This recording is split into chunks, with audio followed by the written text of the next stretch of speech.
আমরা কোরআন মাজিদ শিখতে হলে কয়টি বিষয় জানতে হবে? আটটি বিষয়। কয়টি বিষয়? আটটি বিষয় জানলে আমরা কোরআন মাজিদ শুদ্ধভাবে পড়তে পারবো ইনশাআল্লাহ। তো আমরা গত ক্লাসে আমরা শিখেছি এক নম্বর বিষয় হলো, আটটি বিষয়ের মধ্যে একটি হলো হরফ। হরফ আমাদের শিখা শেষ। হরফ কয়টি? মাখরাজ কয়টি? 17টি। আজকে আমরা শিখবো কি? মাখরাজ। 2 নম্বর শিখবো। কয় নম্বর শিখবো? 2 নম্বর। 1 নম্বর আমাদের শেষ। আজকে শিখবো কি? 2 নম্বর শিখবো ইনশাআল্লাহ। বলো, আরবি হরফ 29টি, মাখরাজ 17টি। 1 নম্বর মাখরাজ, হলকের শুরু হইতে হামজা হা, হামজা হা। 2 নম্বর মাখরাজ, হলকের মধ্যখান হইতে আইন হা। সবাই তাকাও, এদিকে তাকাও। এটা অফ করো, দরজা অফ করো। সবাই এদিকে তাকাও। 1 নম্বর মাখরাজ কি? হলকের শুরু হইতে, হলকের শুরু হইতে। 2 নম্বর মাখরাজ, হলকের মধ্যখান হইতে আইন হা। হলকের মধ্যখান কোনটা? এইখান থেকে। হলকের শুরু হলো এখান থেকে। এখান থেকে হলকের শুরু, এখানে হলো মধ্যখান। এই মধ্যখান থেকে কি হবে? আইন হা। বলো, আইন হা, আইন হা। আলহামদু হবে না? আলহামদু। অনেক কি বলে আলহামদু। আলহামদু শুদ্ধ অশুদ্ধ? অশুদ্ধ। আলহামদু হবে নাকি আলহামদু?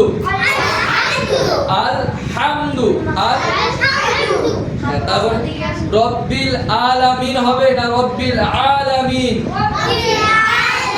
অনেক কি বলে রব্বিল আলামিন। আলামিন না, আলামিন নাকি?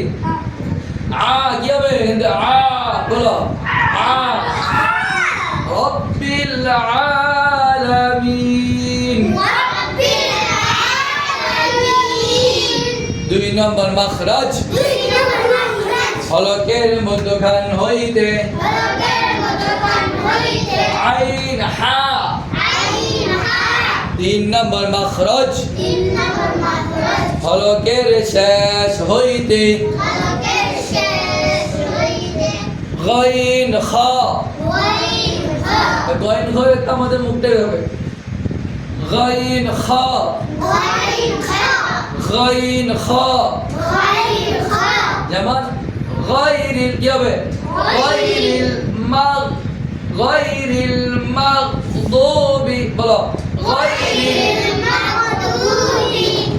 মাগ হবে না মাগ? এটা কি মাগ হবে নাকি মাগ হবে? মাগ। মিমগঞ্জ যাব মাগ। মাগ হবে না। মাগ বললে কতগুলো হয়ে যাবে। তো আমাদের কি হবে? গাইন খয়ে যাবে। তাকাও, তাকাও। মুখে হবে। বলা, গাইন খা। এখান থেকে মুখে আনতে হবে, এখান থেকে গাইন খা। এবার 4 নম্বর মাখরাজ, 4 নম্বর মাখরাজ, জিহ্বার গোড়া তার বরাবর উপরে তালুর সঙ্গে লাগাইয়া 2 নক্তাওয়ালা কাফ। জিহ্বার গোড়া কোনটা? এটা না ভিতরটা? ভিতরের গোড়াটা উপরে লাগবে। তালুর সাথে কি লাগবে? উপরের সাথে। তারপর উপরে তালুর সাথে লাগবে। বলা, কাফ, কাফ। অনেকে বলে কুল। কুল হবে নাকি কুল? জিহ্বার গোড়াটা উপর দিকে লাগবে। বলা, কাফ, কাফ। 5 নম্বর মাখরাজ, জিহ্বার গোড়া থেকে একটু আগে বাড়াইয়া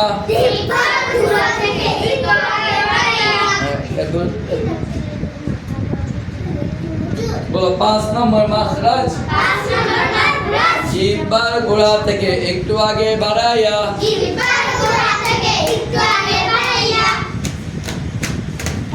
তার বরাবর উপরে তালুর সঙ্গে লাগাইয়া মধ্যখান পেঁচানো কাফ কাফ কাফ বলতে কাফ এই ক কি হবে এই দেখাই তাকাও কাফ হাসি দে মুখ হাসি দে কাফ কাফ এবারে 6 নম্বর মাখরাজ জিহ্বার মধ্যখান তার বরাবর উপরে তালুর সঙ্গে লাগাইয়া জিম শিন ইয়া এটা আসছে জিহ্বার মধ্যখান কোনটা এটা এটা দেখো জিম শিন ইয়া দাঁতগুলো দাঁত একটু দেখা যাবে দাঁত কি জায়গায় একটু দেখা যাবে বলো জিম শিন ইয়া একটু আস্তে এত জোরে বলা যাবে না 7 নম্বর মাখরাজ জিহ্বার গোড়ার কিনারা উপরের মারি দাঁতের গোড়ার সঙ্গে লাগাইয়া পদ পদ জিহ্বার গোড়া কোনটা ভিতরে যে আছে গোড়া গোড়াটা উপরে মারি দাঁত লাগবে উপরে লাগবে পদ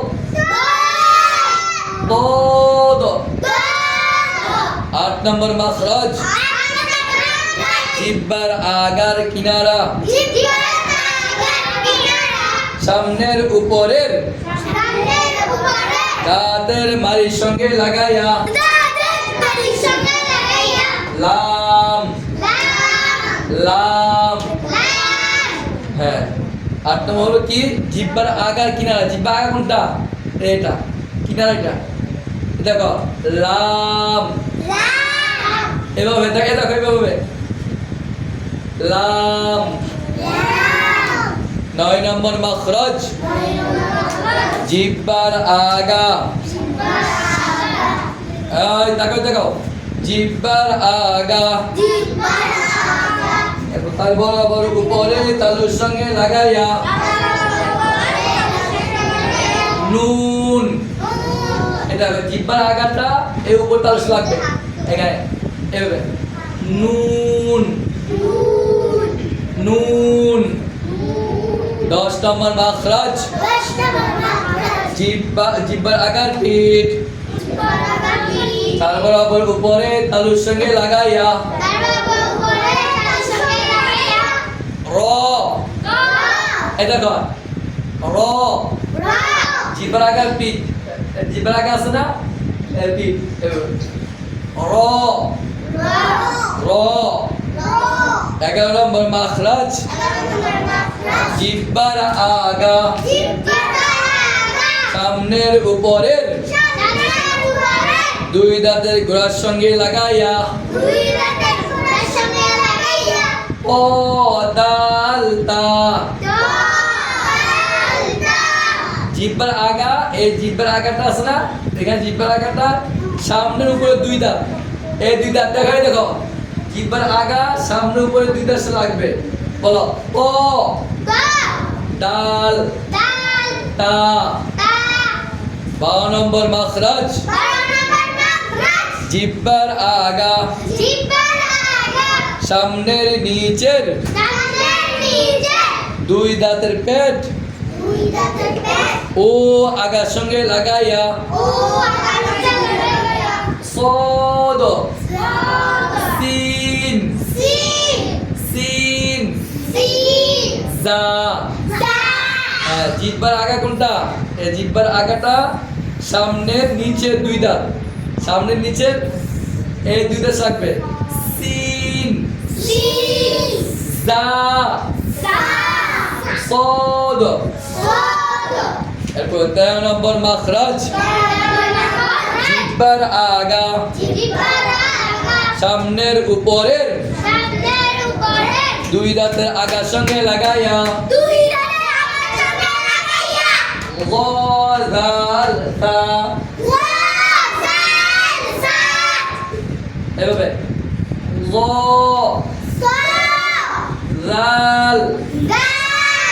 তা এই জিহ্বার আগাটা সামনে দাঁতের সাথে লাগবে জিহ্বার আগা বলো গজাল তা 14 নম্বর মাখরাজ নিচের ঠোঁটের প্যাট সামনের উপরের দুই দাঁতের আগার সঙ্গে লাগাইয়া ফা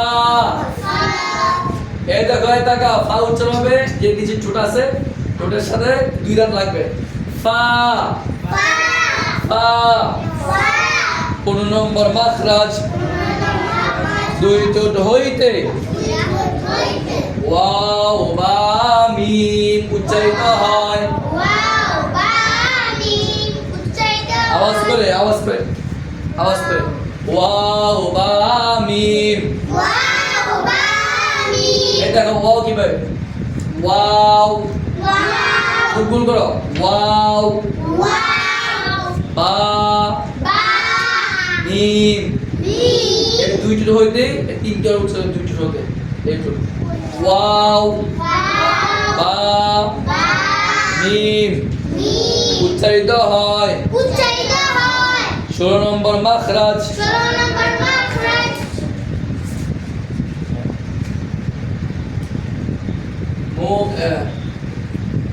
মুখের খালি জায়গা হইতে মাঝে হরফ উচ্চারিত হয় ওয়াও আলিফ ইয়া এরপরে 17 নম্বর মাখরাজ নাকের বাসি হইতে গুন্নাহ উচ্চারিত হয় যেমন আন্না তুম্মা 16 নম্বর মাখরাজ মুখের খালি জায়গা হইতে মাঝে হরফ উচ্চারিত হয় যেমন বা বু বি 17 নম্বর মাখরাজ নাকের বাসি হইতে গুন্নাহ উচ্চারিত হয় যেমন আন্না তুম্মা আলহামদুলিল্লাহ আমাদের 8টি বিষয় থেকে আমাদের 2টি বিষয় কি একটা হলো হরফ শেষ আর একটা হলো কি মাখরাজ শেষ আগামীকাল ইনশাআল্লাহ আমাদের হরকত ঠিক আছে সবাই পড়া শুরু করে দাও